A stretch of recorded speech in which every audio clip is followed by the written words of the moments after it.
ഇപ്പോൾ വന്നൊരു വാർത്തയിലേക്ക്. മലപ്പുറം AR നഗർ തോട്ടശ്ശേരി അറയിൽ പ്രധാന കഞ്ചാവ് വിതരണക്കാരെ നാട്ടുകാർ പിടികൂടി പോലീസിൽ ഏൽപ്പിച്ചു. ഓട്ടോയിൽ സൂക്ഷിച്ച വൻ കഞ്ചാവ് ശേഖരവും നാട്ടുകാർ കണ്ടെത്തി.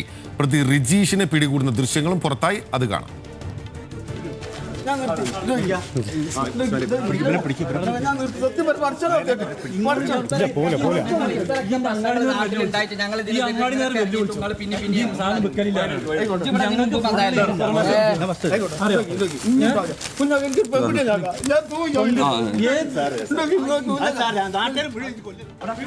വിവരങ്ങളുമായി ശാന്തകുമാർ വെള്ളാലത്താണ് ചേരുന്നത്. ശാന്തകുമാർ, കയ്യോടെ പിടികൂടി പോലീസിൽ ഏൽപ്പിച്ചു അല്ലേ? തീർച്ചയായും മിന്നൽ തന്നെ.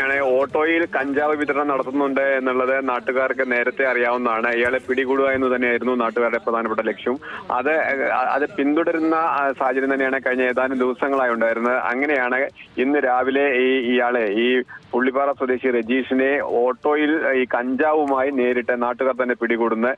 ഉടൻ തന്നെ ഇയാളെ പിടികൂടി ഈ തൊണ്ടി മുതലും, അതായത് കഞ്ചാവും, വലിയ തോതിലുള്ള കഞ്ചാവുണ്ട്, അതും പിടികൂടിയിട്ടാണ് പോലീസിനെ ഏൽപ്പിച്ചിരിക്കുന്നത്. പ്രദേശത്തെ ചെറുപ്പക്കാർ ഇത്തരത്തിലുള്ള ഒരു തരത്തിലുള്ള ലഹരി വസ്തുക്കളുടെ വിപണനവും രഹസ്യമായോ ഏതെങ്കിലും വിധത്തിലോ നടത്താൻ അനുവദിക്കില്ല എന്നുള്ള തീരുമാനത്തിൽ തന്നെയാണ് പ്രദേശവാസികൾ. അത് തന്നെയാണ് ഇപ്പോൾ ഈ രജീഷിനെ പിടികൂടി പോലീസിനെ ഏൽപ്പിക്കാനുള്ള പ്രധാനപ്പെട്ട കാരണവും. ഉറപ്പായും മാതൃകാപരമായ നടപടിയാണ് യുവാക്കളുടെ ഭാഗത്തു നിന്നുണ്ടായത്. പോലീസിനെ ഏൽപ്പിച്ചു, നിയമം അനുശാസിക്കുന്ന വിധത്തിലുള്ള നടപടി സ്വീകരിക്കുകയും ചെയ്തിരിക്കുന്നു. ഒപ്പം കഞ്ചാവ് വിൽപ്പനക്കാരനെ പിടികൂടുകയും ചെയ്തിരിക്കുകയാണ് മലപ്പുറം AR നഗർ തോട്ടശ്ശേരിയിലെ നാട്ടുകാർ. വിവരങ്ങൾ നൽകുകയായിരുന്നു ശാന്തകുമാർ.